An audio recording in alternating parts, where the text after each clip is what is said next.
नमः।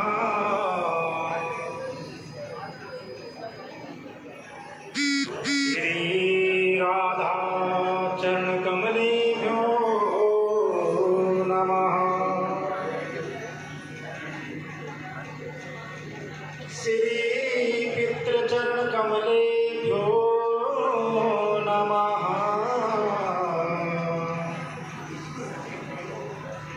श्री राधा माधव चरण कमलेभ्यो नमः। ध्येयं सदा तप्या पितृभ्यश्च महायोगेभ्य एव च नमो स्वाहाय स्वताय नित्यमेव नमो नमः।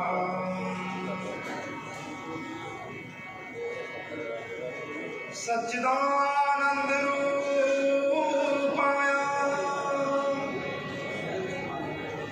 विश्वोपत्यादिहेतवे तापत्र विनाशाय श्रीकृष्णाय वयं नमः। अनादि निधनो देवा शंख चक्र गदाधरा अभयं पुंडरीकाक्ष पितृस्वर्ग वरदो भव। पितृमोक्ष वरदो भवः पितृस्वर्ग वरदो भवः। भोले भक्त वत्सल भगवान की जय। राधा रमण लाल की जय। पितृजनार्दन भगवान की जय। पितृदेवताओं की जय। जय जय श्री राधे। जय जय श्री राधे। जय जय श्री राधे श्याम।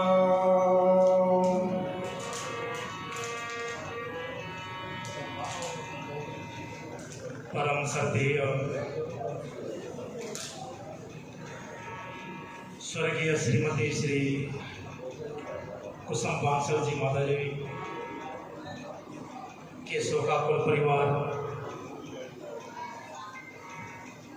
दूर दूर से आए सभी रिश्तेदारों, माताओं, बहनों, भाइयों, बुजुर्गों, आज हम सब यहाँ पर एकत्रित हुए हैं उस पुण्य दिग्वंत आत्मा की मोक्ष हेतु और शांति हेतु।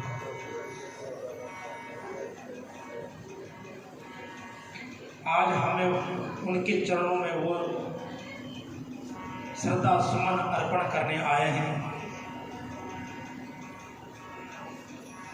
कहा कि संसार में आता तो हर कोई है, जाता भी हर कोई है, लेकिन आने और जाने के बीच में रह जाती हमारी कुछ यादें, जिन यादों के सारे हम जीते हैं, जिन यादों के वजह से हम किसी प्राणी को याद रखते हैं और उसको कभी भुला नहीं पाते हैं, और वो यादें इंसान के कर्म से बनती हैं। तो ऐसे पुण्य दिवंत आत्मा कुसुम माता जी आज अपनी सांसारिक यात्रा को पूर्ण करके ठाकुर चरणों में जा करके विलीन हो गई है। कहा कि ईश्वर अंश जीव अविनाशी, हम समस्त जीवात्मा परमात्मा के अंश हैं और एक न एक दिन सबको परमात्मा में ही सबको लीन होना पड़ेगा।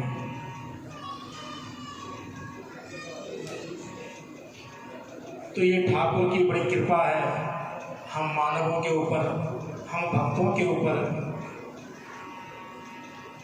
कि हमें इतना सुंदर धराधाम दिया है, इस पृथ्वी लोक में भेज करके, और उसमें भी मानव योनि में आकर के।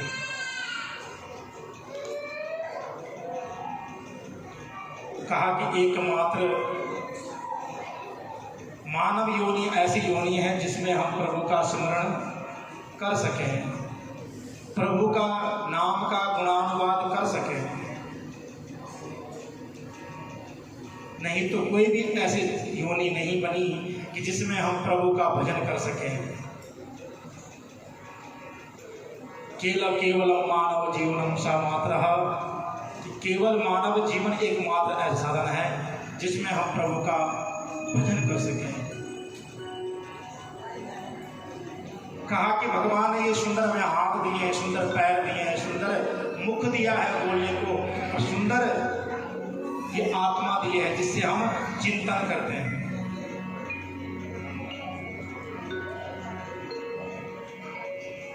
कि मुखम पवित्रम यदि राम नामम, हृदयम पवित्रम यदि ज्ञानशीलम,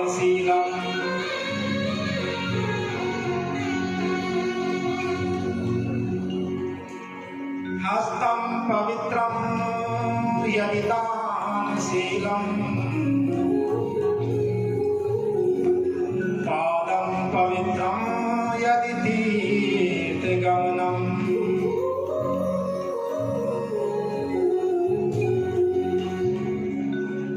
कहा कि शरीर के कुछ अंग ऐसे हैं जो हमारे लिए बहुत बड़े मायने रखते हैं। थोड़ा ध्यान से सुनिए जरा। पीछे हमारी माताएं बैठी, उनसे भी विनती करूंगा, हमारे भाई लोग बैठे हैं, जो लोग फोन खोल के बैठे, जरा फोन अपना बंद करें थोड़ा सा देर। जरा सोचिए हम आए किस लिए। आज यहाँ पर कुसुम बहन जी की फोटो लगी हुई है, हमें क्या दिखा रही है, क्या बता रही है? ये फोटो एक हमारे जीवन सच्चाई है। ये फोटो ये बता रही है कि मेरी बहनों, मेरे भाइयों, कल के दिन जहां आप बैठे ना, आज कल कभी मैं भी वहीं बैठा करती थी, कभी मैं भी इस आश्रम में बैठ करके कथा सुना करती थी, भजन सुना करती थी। आज मेरी एक पदवी ऊंची हो गई है। आज मैं जाकर के प्रभु के चरणों में विलीन हो चुकी हूं। इसलिए आज जहां ये पूरे का दिन हमने भी वहीं आना है, धीरे धीरे सबने आना है एक दिन।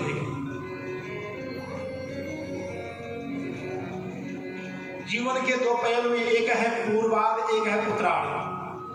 पूर्व में बंदा आगे बढ़ता है और उत्तरार्ध में नीचे आता है। तो कहा कि जब प्राणी की आधा उम्र हो जाए तो उसका उत्तरार्ध शुरू हो जाता है। तो हम बात कर रहे थे कि इस शरीर में कुछ अंग ऐसे हैं जो बहुत मायने रखते हैं हमारे लिए। जैसे कि मुखम पवित्रम यदि राम नामम, कि हृदयम पवित्रम यदि ज्ञानशीलम। सबसे प्रिय चीज भगवान ने दी है वो हमारी वाणी, हमारा मुख। कहा कि इस मुख की पवित्रता कहां से है? भगवान के नाम से है। मुखम पवित्रम यदि राम नामम, मुख वो पवित्र है जिसमें राम का नाम है। सुंदर सुंदर तांबुल खाने से मुख पवित्र नहीं होगा, गंगा जल पीने से पवित्र नहीं होगा, तुलसी जल पीने से पवित्र नहीं होगा। संत कहते हैं अगर गंगा जल पीने से अगर मुख पवित्र हो जाता तो मछली तो रात दिन गंगा जी में रहती तो पवित्र क्यों नहीं है? इसलिए राम नाम की महिमा बताई गई है। संत भी कहते हैं राम से बड़ा राम का नाम, नाम की महिमा है।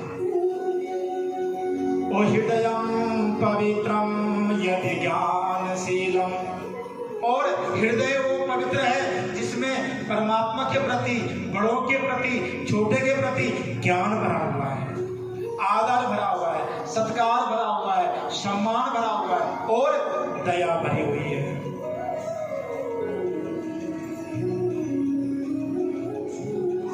इसलिए आइए हम सभी यहाँ पर विराजमान हैं,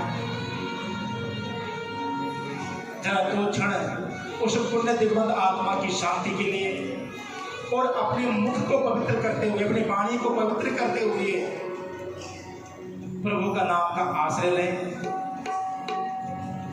और फिर उसके बाद आगे सत्संग में चर्चा चलेगी।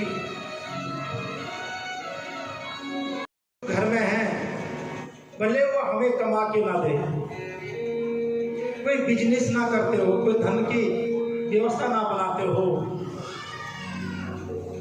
लेकिन उनकी हमारे ऊपर एक कहा कि बहुत बड़े वृक्ष की छांव की तरह है उनकी छाया। जैसे किसी आंगन में बहुत बड़ा वृक्ष लगा हुआ है, बूढ़ा हो गया, उसमें फल भी नहीं लगते, अब फूल भी नहीं लगते, लेकिन उसकी छांव बहुत बढ़िया रहती है। कई बार हम देखते हैं कोई पीपल का पेड़ है या वट वृक्ष है, जितना पुराना होगा उतना उसका विस्तार बड़ा होता है और उतनी उसकी छांव बहुत ठंडी होती है। ऐसे ही हमारे माता पिता है। और कोई संत कहते हैं माता पिता एक छत के भांति है। 4 दीवारें तो हैं, पर अगर उसमें छत नहीं है तो वो घर किसी काम का नहीं है, उसको हम घर नहीं कह सकते। ऐसे ही कृपा हमारे माता पिता की हमारे ऊपर, अगर माता पिता जीवन में नहीं है वो जीवन में आनंद नहीं आता। कभी उन बच्चों से पूछो जिनके माँ बाप बहुत छोटी उम्र में चले गए हो, वो तरसते हैं माँ बाप के प्यार के लिए। उसी प्रकार आज बांसल परिवार से कुसुम बहन जी का जाना एक बहुत बड़ी क्षति है बांसल परिवार के लिए। आज भाई गौरव जी के ऊपर सारी संसारिक पारिवारिक जिम्मेदारी आई है और कहा कि संसार में रह करके भी जो अपने कर्तव्य को परिपूर्ण रूप से निभाए वही प्राणी है। बाद बाकी आना जाना तो कि कोई बना अपना नहीं, मानव या तो जा।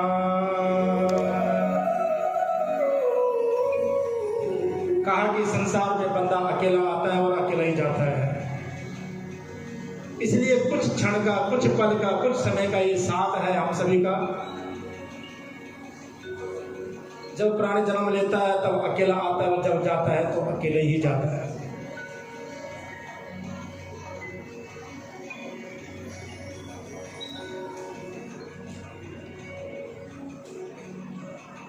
देखो ये सत्संग चलता रहेगा 3 बजे तक। तो जो हमारे दूर दूर से मेहमान लोग आए हैं, अतिथि आए हैं, जिस किसी ने अगर भोजन प्रसादी पाना हो तो बीच से उठ करके जा करके आराम से प्रसाद पा करके और तुरंत पहुंच जाइएगा।